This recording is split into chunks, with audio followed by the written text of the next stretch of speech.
స్థానిక సంస్థల ఎన్నికల్లో బీసీ రిజర్వేషన్ల పెంపు అంశానికి సంబంధించి తెలంగాణ రాష్ట్ర ప్రభుత్వం వేగాన్ని పెంచింది. దీనికి సంబంధించిన బీసీ రిజర్వేషన్ల ఆర్డినెన్స్ గవర్నర్ వద్దకు పంపింది ప్రభుత్వం.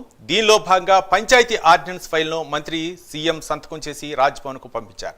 తెలంగాణ సర్కార్ 285 సెక్షన్ ఏలో సవరణ చేస్తూ ముసాయిదాను రాజ్భవన్కు పంపారు.